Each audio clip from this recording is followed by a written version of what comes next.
Welcome to today's video, 1 Timothy 6 verse 10 explained.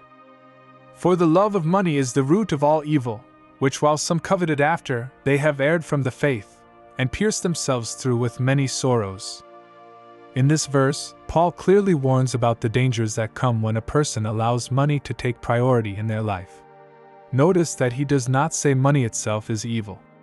Instead, Paul emphasizes that it is the love of money, this strong, unhealthy desire for wealth, that causes people to drift away from their faith in God.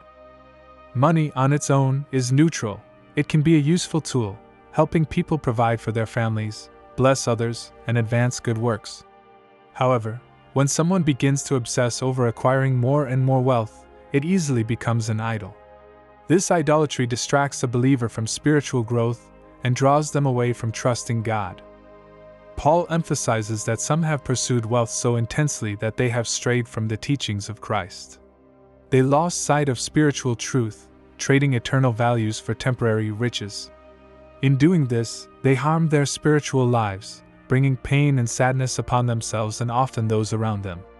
The sorrow Paul speaks of is not merely disappointment over lost wealth, but rather deep spiritual emptiness, guilt, regret, and the feeling of distance from God.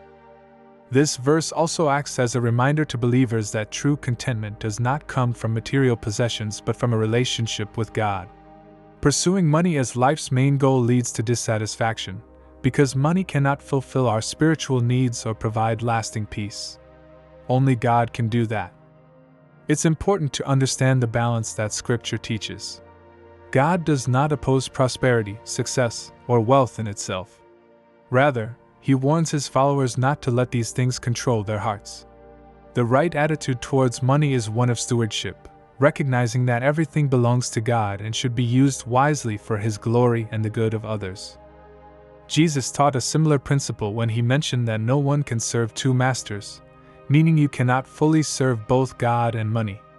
If someone tries to focus their heart completely on wealth, they naturally pull away from focusing on God.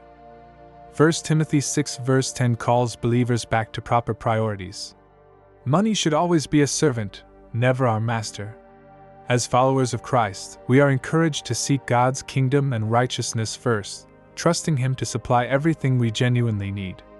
This verse stands as a strong warning to Christians today, urging us to regularly examine our hearts and ensure that our love and devotion remain fixed upon God rather than temporary worldly gains.